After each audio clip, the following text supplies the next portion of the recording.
മലയാളികൾക്ക് വളരെയധികം വിഷമമായിരുന്നു അവരുടെ പ്രിയപ്പെട്ട യേശുദാസ് ഇപ്പോൾ ഇവിടെയല്ല എന്നും അമേരിക്കയിലാണ് എന്നുമുള്ള വാർത്ത. ശരിക്കും പറഞ്ഞാൽ അത് പലരെയും വളരെയധികം ബുദ്ധിമുട്ടിക്കുകയും ചെയ്തിട്ടുണ്ടായിരുന്നു.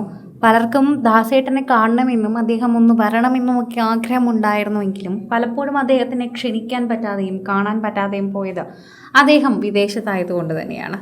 എന്നാൽ ഇപ്പോൾ ഇനി അദ്ദേഹം നാട്ടിലേക്ക് തിരികെ എത്തും എന്നാണ് അറിയാൻ കഴിയുന്നത്. അതിൻ്റെ അടുത്തായിട്ടുള്ള വാർത്തയാണ് പുറത്തു വരുന്നത്.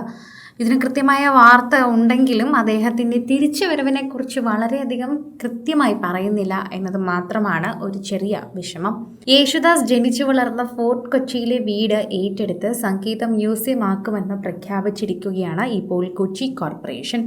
മനോരമ ഓൺലൈൻ പ്രസിദ്ധീകരിച്ച ലേഖനത്തിന് പിന്നാലെയാണ് ഈ നിർണായക തീരുമാനം ഉണ്ടായതെന്നാണ് അറിയിക്കുന്ന ഒരു കാര്യം. സർക്കാരിൻ്റെ നാഷണൽ കൾച്ചറൽ ട്രസ്റ്റ് ഉൾപ്പെടെയുള്ള സ്ഥാപനങ്ങളുടെയും സഹായത്തോടെ വീട് ഏറ്റെടുത്ത യേശുദാസിൻ്റെ സംഗീത ജീവിതത്തെ ആസ്പദമാക്കിയുള്ള മ്യൂസിക്കുമായി തന്നെ കലർത്തി ഇപ്പോൾ ഒരു മ്യൂസിയം രൂപീകരിക്കുമെന്നും കോർപ്പറേഷൻ ബജറ്റിൽ പ്രഖ്യാപിച്ചതായി തന്നെ പറയുന്നുണ്ട്.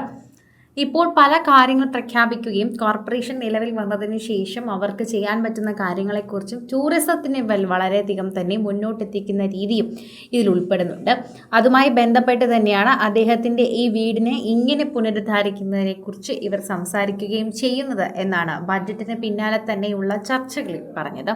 ഗാനഗന്ധർവന്റെ ജന്മനഗരത്തിൽ തന്നെ അദ്ദേഹത്തിന് ഉചിതമായ ആദരമൊരുക്കാനാണ് പദ്ധതി നടപ്പാക്കുന്നതെന്ന് മേയർ VK മിനിമോൾ പറയുകയുണ്ടായി.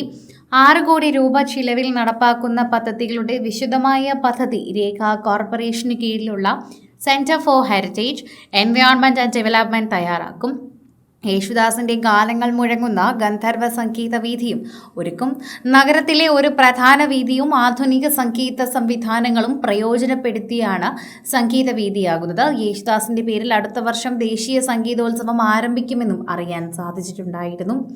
ഇപ്പോൾ തന്നെ യേശുദാസിന്റെ ജന്മദിനത്തിലാണ് യേശുദാസിന്റെ ശബ്ദരഹസ്യം വെളിപ്പെടുത്തി വന്നത്. ഈ തലക്കെട്ടോടെ തന്നെ മധു വാസുദേവന്റെ ലേഖനം മനോരമ ഓൺലൈനിൽ പുറത്തു വന്നിട്ടുണ്ടായിരുന്നു, പ്രസിദ്ധീകരിക്കുകയും ചെയ്തിരുന്നു. നിരവധി വായനക്കാരാണ് ആ ഒരു പ്രസിദ്ധീകരണത്തിന് മാത്രം ലഭിച്ചത്. അതോടെ തന്നെ എല്ലാവർക്കും യേശുദാസിനോടുള്ള പ്രീതി ഇപ്പോഴും കുറഞ്ഞിട്ടില്ല എന്നും അദ്ദേഹം പാടാതെയും ആളുകളെ കാണാതെ കേരളത്തിൽ നിന്ന് മാറി നിൽക്കുമ്പോഴും അതിനൊരു കോട്ടവും തട്ടിയിട്ടില്ല എന്ന് പ്രേക്ഷകർ കൂടുതലും മനസ്സിലാക്കുന്നത്. യേശുദാസിന്റെ ശബ്ദമാധുരിയെ ശാസ്ത്രീയമായി വിശകലനം ചെയ്യുന്ന ലേഖനത്തിൽ അദ്ദേഹത്തിന്റെ ശബ്ദത്തിലെ ഹാർമോണിക് പ്രൊഫൈൽ വിശദീകരിക്കുന്നുണ്ട്. യേശുദാസിന്റെ ശബ്ദം കാത്തുസൂക്ഷിക്കാനും വരും തലമുറയ്ക്ക് പകർന്നു നൽകുവാനും യേശുദാസ് മ്യൂസിയം ഒരുക്കേണ്ടതിന്റെ ആവശ്യകതയും ലേഖനത്തിൽ തന്നെ വിശദമായി എഴുതിയിട്ടുള്ളത് കൊണ്ട് തന്നെ കൃത്യമായി നമുക്ക് അറിയാനും അത് വായിക്കാനും സാധിക്കുന്നുണ്ട് എന്ന് തന്നെ ഇതിന് പിന്നാലെ നമുക്ക് പറയാൻ സാധിക്കുന്നുണ്ട്. കൂടുതൽ സിനിമ, സീരിയൽ, ചാനൽ വാർത്തകൾക്കും നിങ്ങളുടെ പ്രിയപ്പെട്ട താരങ്ങളുടെ എക്സ്ക്ലൂസീവ് അഭിമുഖങ്ങൾക്കുമായി സബ്സ്ക്രൈബ് ചെയ്യാൻ മറക്കല്ലേ.